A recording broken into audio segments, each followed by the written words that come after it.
Bonjour et bienvenue sur Charging Station pour le 241e grand essai électrisant, celui aujourd'hui de la Tesla Model 3 dans sa nouvelle version d'entrée de gamme, la version propulsion. Cet essai vous est proposé par Arval, offre de leasing pour professionnels et particuliers. Et les solutions de recharge simples et performantes de Total Energy, à vos côtés chez vous, au travail et partout sur la route. Comme le Model Y il y a quelques mois, eh bien la Tesla Model 3 a dorénavant elle aussi droit à sa nouvelle version d'entrée de gamme baptisée Propulsion. Propulsion, ça fait moins basique que standard. Le but, proposer une version plus accessible de la Tesla Model 3 en la débarrassant de quelques équipements jugés superflus.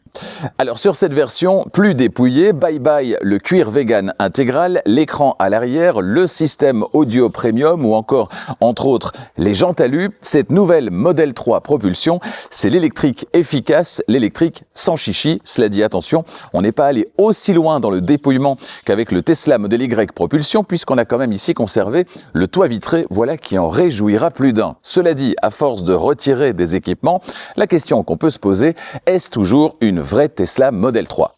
Quelles sont les qualités mais également les défauts de cette nouvelle Tesla Model 3 d'entrée de gamme ? Eh bien pour le savoir, j'en ai pris le volant non pas pendant 2 heures ou une journée dans les conditions idéales du sud de l'Europe, mais bien ici, dans mes trajets du quotidien. Toutes les réponses aux questions que vous vous posez se trouvent donc forcément dans cet essai.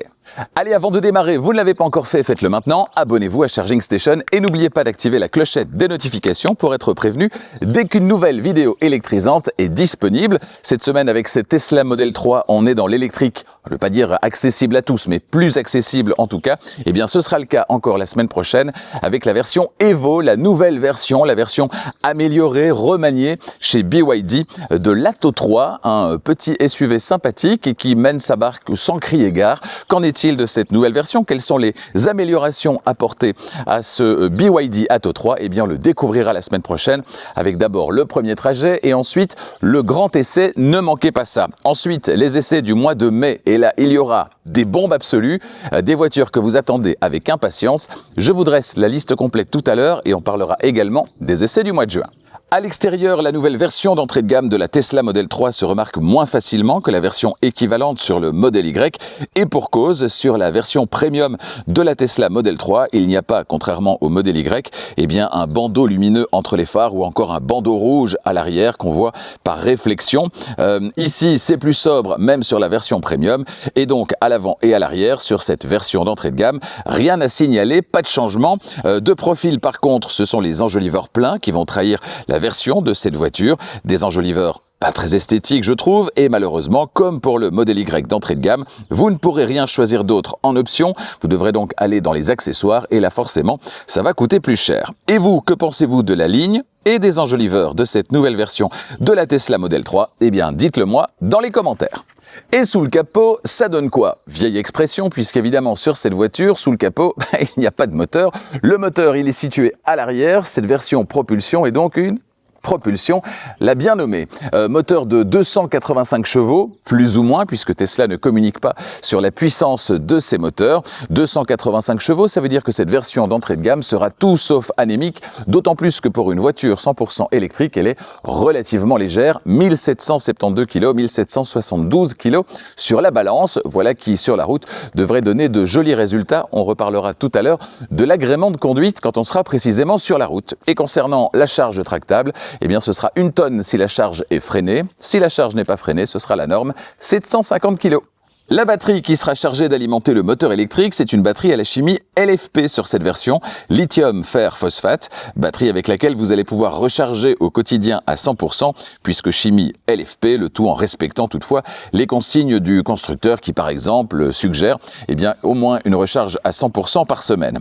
L'autonomie maximale annoncée est de 534 km sur cette version d'entrée de gamme, une autonomie plus que suffisante pour le quotidien. Sur ce point également, Tesla n'a pas cherché à faire des économie en mettant dans sa voiture une batterie plus petite avec une autonomie plus réduite, c'est tant mieux. 534 km Bien sûr, c'est en théorie. Combien dans la vraie vie? Eh bien, je vous dévoile les chiffres de consommation auxquels je suis arrivé tout à l'heure quand on sera sur la route. Mais la surprise, sachez-le, petit spoil, elle est plutôt bonne. Concernant la recharge, maintenant, ça se passe comme sur toutes les Tesla à l'arrière du côté gauche. C'est très très bien intégré. D'ailleurs, on n'a pas une trappe qui se trouve ici comme sur la plupart des voitures électriques. Ici, la trappe est motorisée. Ça aussi, c'est comme sur toutes les Tesla. Et à l'intérieur, pas de petit cache à retirer. C'est toujours des petites manipulations qu'on peut éviter au quotidien. Pour le quotidien, ce sera le connecteur en partie supérieure, le connecteur de type 2. Il est relié à un chargeur embarqué de 11 kW. Et si on ajoute les 2 pins du bas, eh bien, on a le connecteur Combo CCS, c'est-à-dire ces gros connecteurs qu'on va pouvoir brancher et utiliser sur les superchargeurs qu'on va retrouver notamment le long des autoroutes quand vous faites des très très longs trajets qui vont dépasser l'autonomie sur une seule charge de cette voiture. Là, la voiture, elle accepte 175 kW de puissance maximale instantanée, 175 kW donc, et c'est à peu près les seules infos dont on dispose puisque Tesla ne communique pas sur la durée de la recharge, tant sur le courant alternatif que sur le courant continu. Tout juste, nous apprend-on, mais c'est très théorique, que la voiture peut récupérer 270-270 km d'autonomie en 10 minutes de recharge sur le courant continu, évidemment. Bon, on peut estimer tout de même la durée d'une recharge complète à 6 heures sur le courant alternatif et environ 30 minutes pour atteindre 80% sur le courant continu. Alors, le courant alternatif, on recharge pendant qu'on est au travail, pendant qu'on dort, donc c'est pas très très grave. La durée n'a pas beaucoup d'importance. Par contre, concernant la recharge sur le courant continu, en général, là, on attend à côté de la voiture, on a envie que ça aille très très vite. Du coup, j'ai vérifié pour vous, aux alentours de 30 minutes pour atteindre 80%. Est-ce que c'est réaliste avec cette version? Regardez. Me voici à une station de recharge Total Energy que j'ai trouvé facilement grâce à l'application Charge Plus de Total Energy. Je vais passer ma carte Charge Plus devant le lecteur et démarrer la recharge. La recharge a démarré à 10% à 13h35. La voiture a préconditionné la batterie pendant 10 bonnes minutes, un quart d'heure avant d'arriver à ce hub de recharge. Et on recharge maintenant avec une puissance de près de 180 kW. On est déjà à 14% après une petite minute de recharge. Petite astuce pour vous qui rechargez régulièrement sur le réseau Total Energy, eh bien Total Energy a lancé son programme Power Goodies qui va vous permettre d'accumuler des points. Plus vous rechargez sur le réseau Total Energy, le réseau public Total Energy, plus vous accumulez des points et ces points se transforment en récompenses. C'est toujours bon à prendre. Pendant que je patiente encore quelques minutes, 10 minutes dit la voiture, eh bien je regarde ce visuel sur l'écran central d'infodivertissement et je me dis qu'ils ont bien bossé chez Tesla. On a la bonne voiture dans la bonne version, la bonne couleur et puis on a ce visuel qui est plutôt agréable. Voilà, c'est joli, il y a la petite animation ici au niveau de la borne de recharge, on peut ouvrir le coffre, verrouiller la voiture, ouvrir le coffre avant, coffre arrière, la trappe de recharge également qu'on peut libérer. Voilà, c'est sympa. Franchement, c'est sympa. Il y a un petit souci du détail qui me plaît. Voilà, la recharge vient de se terminer. Il est 14h04, ça veut dire qu'on a mis très exactement 29 minutes pour passer de 10 à 80% avec cette voiture. Est-ce que vous trouvez que c'est beaucoup ou peu, étant donné que le constructeur ne communique sur rien? Forcément, on ne peut pas être déçu, on peut juste comparer. Est-ce que c'est beaucoup par rapport à votre expérience ou au contraire, est-ce que c'est relativement rapide? Ça, très honnêtement, ça m'étonnerait. 29 minutes, c'est pas très très rapide pour passer de 10 à 80%. On va dire que c'est dans une moyenne. J'ai pris accessoirement 43 kWh, 43 kWh qui correspondent donc à 70%, 70%. Voilà qui permet de calculer la taille de la batterie accessoirement.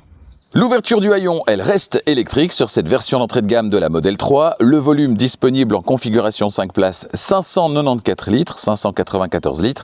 C'est plutôt généreux. Banquette arrière complètement rabattue, banquette 60-40. Le volume disponible passe à 1659 litres. Alors l'inconvénient de ce coffre, ça reste l'ouverture de taille assez réduite. Si vous voulez quelque chose de plus pratique, il faudra passer au Tesla Model Y. Et puis dans ce coffre, qu'est-ce qu'on va retrouver? Eh bien une alcôve à gauche, une autre à droite et sous le plancher, eh bien un sous-coffre très profond. C'est très pratique et c'est pas tout, puisque sous le capot, s'il n'y a pas de moteur, il y a par contre toujours un frunk à la capacité généreuse, 88 litres. Dans la suite, je m'installe dans un instant au volant et je vous fais découvrir le tableau de bord de cette version d'entrée de gamme de la Tesla Model 3. On y fait la part belle au tissu et je trouve ça très très bien. On découvre ça ensemble dans un instant. On en a déjà un petit aperçu ici à l'arrière avec le tissu qu'on retrouve ici sur les portières. On a des matériaux moussés quand même en partie supérieure. Donc c'est quand même très bien présenté. Certaines concurrentes font largement moins bien et parfois même sur des finitions bien supérieures. Donc on a conservé ici le toit vitré, ça veut dire qu'on a conservé de la garde au toit supplémentaire, ce qui n'aurait pas été le cas si on avait eu un tissu pour masquer tout ça. Ça veut dire qu'en hauteur, pour mon mètre 90, mon mètre 90, ça ne pose aucun problème. Le siège avant est réglé pour moi. Au niveau des genoux, ça passe également. Alors j'ai un angle ici qui n'est pas très favorable, comme sur la plupart des voitures électriques, en raison de la présence du pack de batterie dans le plancher et de la banquette qui est placée très bas, au plus bas, pour pouvoir justement garder de la hauteur pour la tête, mais bon, voilà, un angle ici moins favorable. Ce qui est plus gênant par contre, c'est que avec ma position de conduite idéale, due à ma taille, eh bien je dois positionner le siège conducteur assez bas, et donc j'ai un peu de mal à glisser les pieds sous le siège avant. C'est le seul petit bémol. Au niveau du dos, c'est très bien également, on est bien maintenu, c'est assez agréable, et puis c'est vrai que ce toit vitré amène énormément de lumière, donc pour les enfants, notamment ici à l'arrière, en plus on est positionné assez haut, eh bien ce sera très agréable pour voyager. Qu'a-t-on? Eh bien justement aucune poignée de maintien ici, on a juste deux petits crochets, un de chaque côté à l'arrière, c'est tout. Si on descend, qu'est-ce qu'on a? Eh bien pas de poche aumônière derrière le siège conducteur ou le siège passager. L'écran à l'arrière a disparu, l'écran qui a fait son apparition sur la dernière évolution de la Tesla Model 3. Seul subsiste ici les ouïes de ventilation et les deux prises USB-C, et puis on a un renfoncement qui est très agréable, qui va permettre au passager central à l'arrière eh bien de glisser les pieds sans problème. Il aura plus de place pour les pieds finalement que celui qui se trouve derrière le conducteur ou derrière le passager. Sinon, concernant les revêtements, on a du tissu, on l'a dit, un mélange tissu simili-cuir sur les contreportes également. Ça donne vraiment très bien, je vous en reparlerai dans un instant quand on sera à l'avant. Et concernant la place centrale, eh bien on a un accoudoir qui peut s'abaisser avec deux porte-gobelets, voilà qui est très bien également. Évidemment, le plancher est entièrement plat, bien sûr, comme sur toutes les Tesla. Bref, on est plutôt bien installé ici à l'arrière. On passe maintenant à l'avant. L'intérieur de cette version propulsion de la Model 3, je le trouve finalement plus chaleureux que celui des versions supérieures. La raison, le tissu qu'on retrouve sur les sièges, la planche de bord, les portières. Ça amène vraiment, je trouve, un côté cosy qu'on retrouve moins dans les autres versions avec du faux cuir intégral nettement plus froid. Rien à dire concernant la qualité de fabrication, c'est très bien réalisé. La console centrale a été conservée sur cette Model 3 d'entrée de gamme, tout comme les deux emplacements de recharge par induction, mais par contre, l'éclairage intérieur a disparu, il est remplacé par ce liseré en plastique gris. Le soir, c'est un peu triste, sinon ça reste une Tesla Model 3 avec une ergonomie tout à l'écran qui divise. Ça ne plaît clairement pas à tout le monde, mais ceux qui aiment, en général, ils adorent. Et vous, que pensez-vous de cet intérieur? On ne peut plus dépouiller, mais qui accueille du tissu? Eh bien, dites-le moi dans les commentaires. La description du tableau de bord de cette voiture, ça va aller très vite, comme dans toutes les Tesla, il n'y a pas grand-chose. Sur la portière conducteur en partie haute, le bouton d'ouverture, en partie intermédiaire, les vitres électriques et la commande manuelle d'ouverture de secours de la portière, et en partie basse, le vide-poche. Le volant est à réglage manuel sur cette version d'entrée de gamme. À gauche, on va retrouver le volume avec la petite roulette, les phares, l'appel de phare et également les essuie-glaces avec à chaque fois le petit menu qui apparaît sur l'écran d'infodivertissement. À droite, le menu caméra, la commande vocale également, et puis le régulateur de vitesse ou la conduite assistée via la roulette. Derrière le volant, à gauche, le commodo des clignotants qui signe son grand retour. Ouf. Ensuite, ni écran instrument, ni affichage tête haute. On passe directement en haut de la planche de bord en partie centrale, là où on retrouve quand même toujours l'écran central d'infodivertissement de 15,4 pouces. On y revient dans un instant. Sous l'écran, deux emplacements de recharge par induction qui ont donc été conservés, c'est une bonne chose. Plus en arrière, sous le couvercle coulissant, eh bien un vaste espace de rangement qui contient une prise 12 volts. On retrouve ensuite plus en arrière les deux porte-gobelets et puis sous l'accoudoir central, encore du rangement et là une prise USB-C. La boîte à gants, enfin, elle est de contenance assez limitée, elle n'est pas recouverte de feutrine, mais elle contient toujours la clé USB qui va enregistrer les images du mode Sentinelle qui surveille les abords de la voiture. Voilà pour la description de l'intérieur de cette Tesla Model 3. L'écran d'infodivertissement, c'est probablement l'un des meilleurs systèmes actuellement, hein, l'écran de Tesla, et son contenu surtout, c'est très intuitif, très ergonomique. Alors oui, c'est du tout à l'écran, mais quand c'est bien organisé, ça ne pose en général pas de problème. Ici, c'est l'écran par défaut avant d'avoir mis le pied sur le frein. On peut donc ouvrir le coffre, la trappe de recharge, utiliser le verrouillage centralisé ou encore ouvrir le coffre avant. Ici, on a la batterie avec le pourcentage et le nombre de kilomètres. Ici, gestion du profil, les téléchargements quand il y a des mises à jour qui sont disponibles. Ici, on a également le verrouillage centralisé, le bouton SOS, et ici à droite, la météo avec le petit soleil, la température et l'heure. En partie inférieure, on a un petit widget ici, le widget consacré à la radio, et puis ici, on peut directement entrer soit une adresse, soit domicile, travail, concernant le système de navigation. Ici à gauche, le petit bouton voiture, on va y aller dans un instant. Et puis là, les applications directement accessibles, également la température ici et le volume ici. On a une petite indication ici parce que c'est une voiture d'essai, donc il y a un petit message d'erreur, mais c'est tout à fait normal. Si je mets maintenant le pied sur le frein, voilà, alors là j'ai accès maintenant au sélecteur de sens de marche, on en reparlera sur la route, mais ce sera donc vers l'avant ou vers l'arrière, de manière manuelle ou de manière automatique, ou en tout cas assistée via la voiture. Si je décide d'aller en marche avant, voilà, là j'ai maintenant droit à l'écran avec ici la possibilité de sortir de cet espace de stationnement en voyant ce qui se passe autour de la voiture, hein, vous voyez, la gestion 3D, je trouve pas ça très joli, hein, je trouve ça un peu terne, un peu noir, mais vous avez cette vue 3D, on voit bien ici l'arbre, hein, qui se trouve juste à ma droite, et on voit bien ici les haies, ici juste à gauche, voilà qui est plutôt bien fait, même si personnellement je préfère un système de caméra à 360 degrés, mais qu'on n'a pas. On a toujours ici en dessous le petit widget radio dans lequel on peut rentrer évidemment en cliquant dessus, et puis ici la carte de Google qui va permettre au système de navigation dans un instant de nous emmener, ou en tout cas de simuler un trajet vers Marseille. On a la petite boussole ici, l'affichage de la vitesse maximale autorisée ici, et puis je vous propose de rentrer dans ce menu, le menu voiture, avec tout ça qui est très bien organisé, c'est très facile à utiliser. On a ici directement les contrôles principaux, par exemple la boîte à gants, hein, si on veut utiliser directement la boîte à gants sans démarrer. On a le petit bouton pour gérer les sièges ici, il est également présent ici en permanence en partie inférieure, et heureusement, j'y reviens dans un instant sur la route.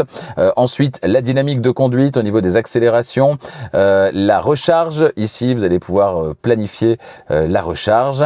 Ici, la conduite automatique. Alors là, j'y reviendrai sur la route, c'est pas très positif. Verrouillage, éclairage, vous pouvez utiliser votre téléphone évidemment comme clé, et c'est hyper fiable chez Tesla. Je n'ai fait que ça cette semaine, j'ai pas utilisé du tout la carte qui est fournie avec la voiture. J'ai systématiquement utilisé uniquement mon téléphone, et franchement, il y a des voitures avec lesquelles je n'oserais pas le faire. Avec la Tesla, il y a vraiment aucun problème. Planning également, la sécurité, notamment le mode sentinelle. On a l'entretien ici, les versions du logiciel. Je suis le premier à l'utiliser, la voiture sort de l'usine. La navigation, les trajets, c'est-à-dire les informations de conduite, les informations chiffrées, hein, consommation, etc. Le profil, j'ai installé mon profil sur cette voiture. Wi-Fi, Bluetooth et les paramètres audio. Voilà, tout ça est très fluide, tout ça est très ergonomique. Vous allez pouvoir indiquer ici des petits raccourcis vers vos applications préférées. Si vous aimez par exemple aller directement dans le favori radio, eh bien ça va se passer ici. Voilà. Si vous voulez aller dans les menus plus complets, ça se passe ici avec encore des raccourcis en partie supérieure. Siège gauche, volant chauffant pour le chauffage du siège et du volant, la climatisation, des embuages, essuie-glace, etc. Et puis vous avez accès à tout l'univers Tesla avec la Toy Box, avec les jeux, arcade. Vous pouvez faire des réunions Zoom également dans votre voiture, accès à Spotify, bien sûr, Amazon Music, Apple Podcast, Apple Music, YouTube Music, etc. etc. C'est très complet, c'est très performant, c'est très fluide. Direction Marseille, et la voiture va calculer l'itinéraire, la voiture qui connaît bien évidemment l'état du réseau de superchargeurs. On a ici 3 arrêts, vous le voyez. Vous allez pouvoir, et vous l'avez peut-être vu, pour chaque arrêt, eh bien avoir des informations complémentaires également, avec notamment les services à proximité, s'il y a des restaurants à proximité, s'il y a des services annexes comme un grand magasin par exemple, ce qui est le cas ici, une boulangerie également, eh bien ça vous le verrez pour chaque arrêt. Donc ça c'est vraiment très très sympa, c'est vraiment le réseau de superchargeurs et tout le réseau de voitures Tesla qui peuvent communiquer et s'échanger des informations, histoire que votre trajet soit le plus fluide possible. Et vous savez qu'avec cette voiture, eh bien, vous ne serez jamais en rade. La voiture vous amènera toujours au chargeur le plus proche, dans les meilleures conditions, et vous arriverez toujours à destination. Voilà qui est plutôt sympathique et certainement très rassurant pour celles et ceux qui passent à la voiture électrique et ont besoin peut-être d'être rassurés. Pour les autres, ceux qui ont déjà roulé en voiture électrique, on sait très bien qu'on a nos stations favorites, comme on a les stations-service favorites quand on roule en voiture thermique, et qu'a priori, ça ne pose pas beaucoup de problèmes. Mais voilà un système qui est bien fait et qui est de nature à rassurer tout le monde. Fin de trajet, on n'y va pas, on va plutôt aller sur la route maintenant, et je vous livre mes impressions après une semaine au volant de cette voiture. Si le commodo des clignotants est de retour, ce n'est malheureusement pas le cas du sélecteur de sens de marche.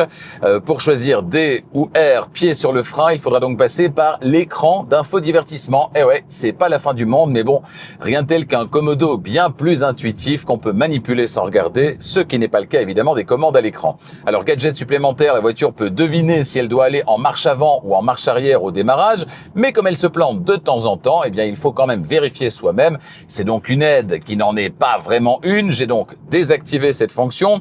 Comme disait mon électricien à l'époque, un système qui ne fonctionne pas à 100% est en fait un système qui ne fonctionne pas du tout, et il a totalement raison. Sur les sièges de cette version d'entrée de gamme de la Model 3, on retrouve du tissu. Et ça, c'est génial. On en retrouve également sur la planche de bord, sur les portières, et je trouve ça beaucoup plus chaleureux, beaucoup plus cossu que le faux cuir. Je valide à 200%.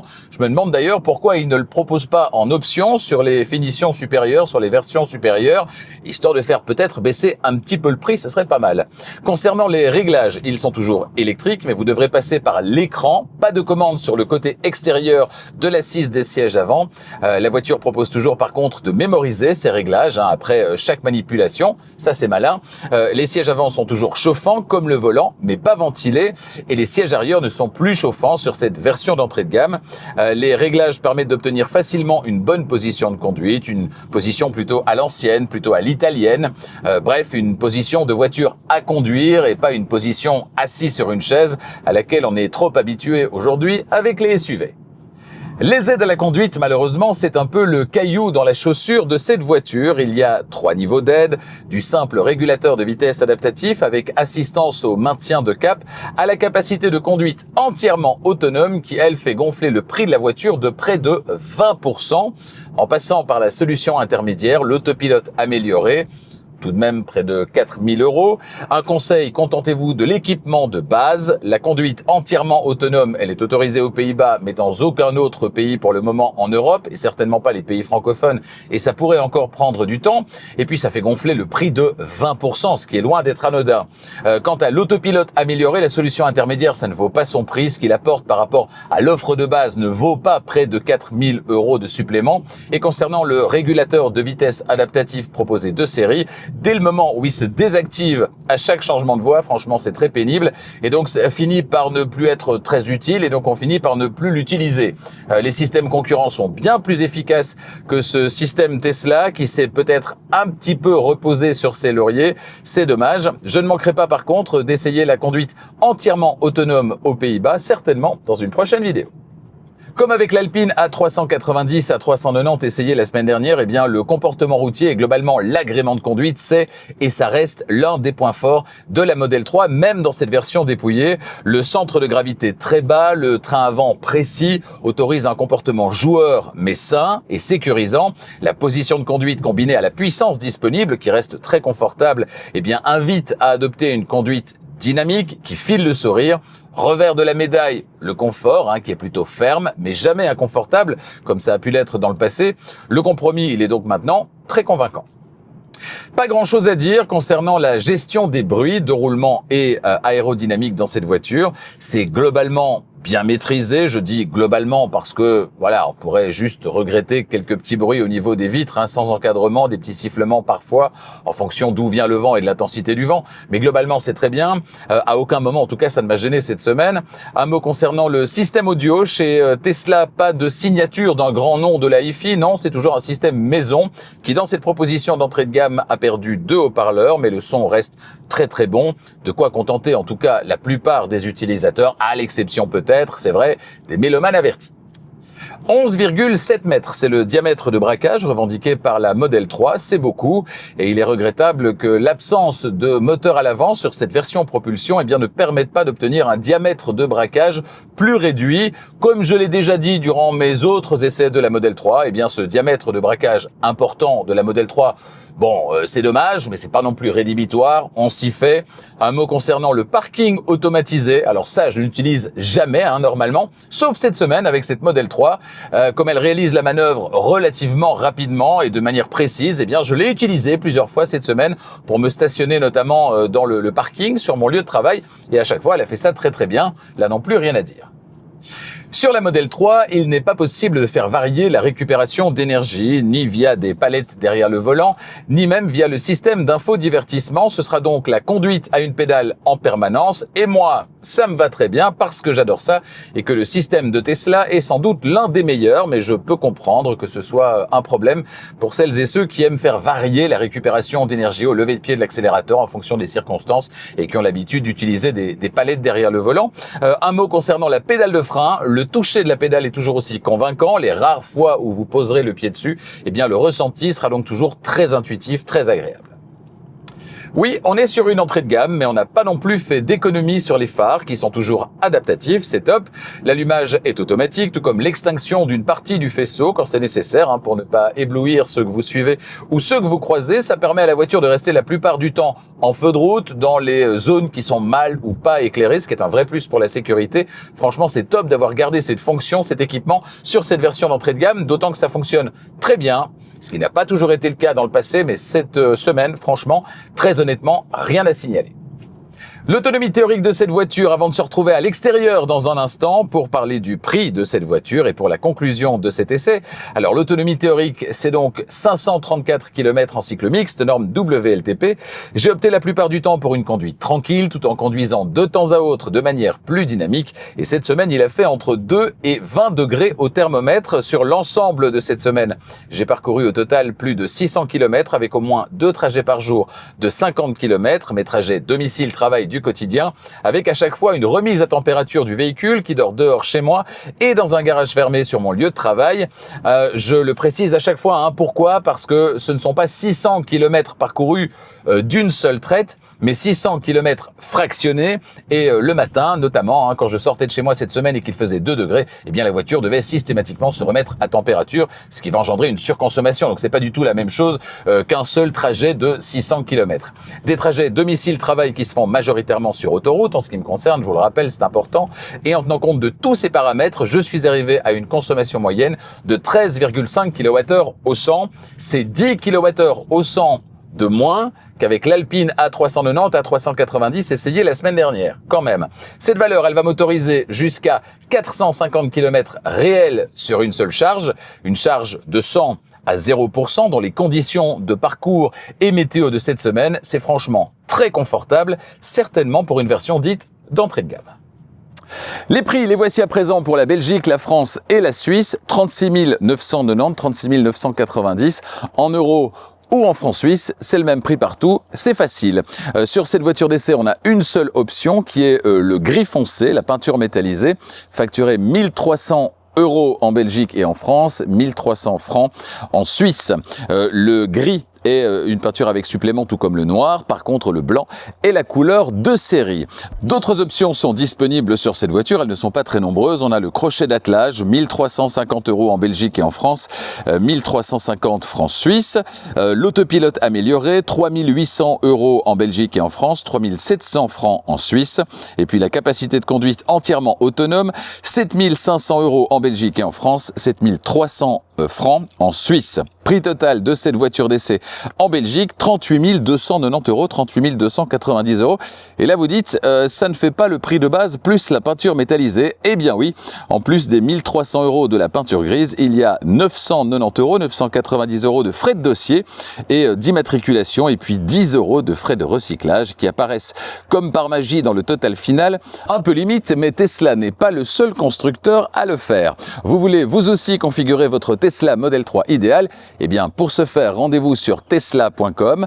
Dans la partie vérifiez bien qui correspond à votre pays. Configurez vous aussi votre Tesla Model 3. Ça va aller très vite, les options ne sont pas très nombreuses et déterminez votre prix.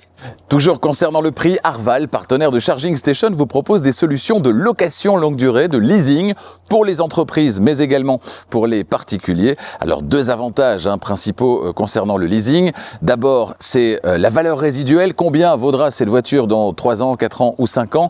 Bien malin est celui qui peut le déterminer aujourd'hui.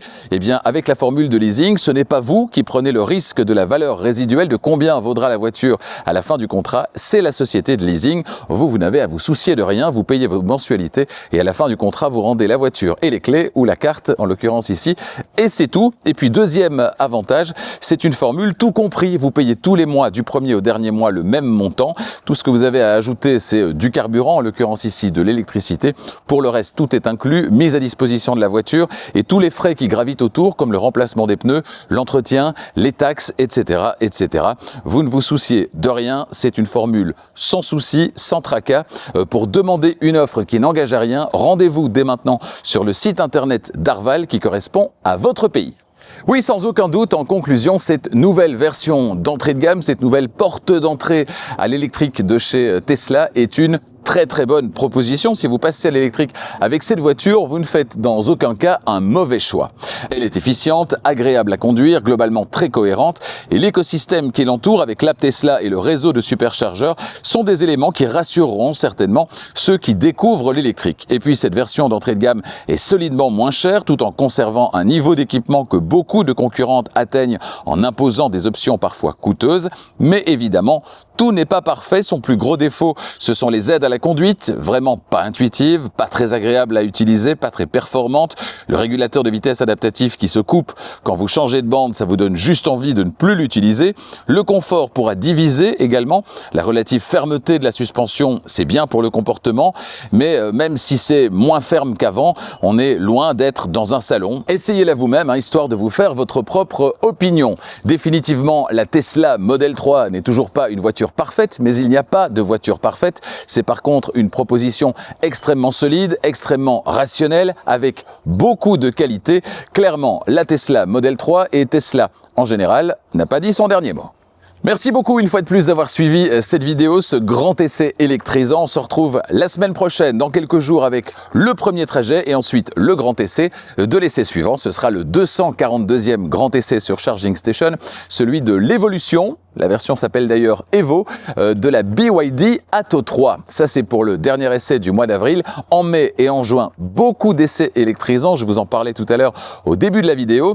En mai, on a rendez-vous chez Subaru avec le Solterra qui revient relifté et amélioré. Je prendrai le volant également du Mercedes GLC, concurrent direct du Volvo EX60 et de la BMW iX3. On verra là aussi, la bataille s'annonce serrée et bien ce que ça donne après une semaine au volant. Et puis chez Xpeng, la P7 Plus, une berline, pour ne pas dire limousine, plus de 5 mètres de long et sa fameuse recharge de 10 à 80% en 12 minutes, je demande à voir. Et je vous dévoile les essais du mois de juin. On ira chez Subaru, il y a pas mal de nouveautés chez Subaru en ce moment. La marque est extrêmement dynamique et notamment sur le 100% électrique. Je prendrai le volant du très séduisant Uncharted. Je suis tombé amoureux des jantes qui équipent cette voiture et je pense que ça va être un essai très sympathique. Chez Subaru, toujours le e-Outback, véhicule beaucoup plus imposant, véhicule très familial. J'en prendrai le volant là aussi pendant une semaine. Chez Renault, la Renault Twingo, petit aperçu il y a quelques jours, souvenez-vous, dans la vidéo premier trajet de l'Alpine A390 à 390.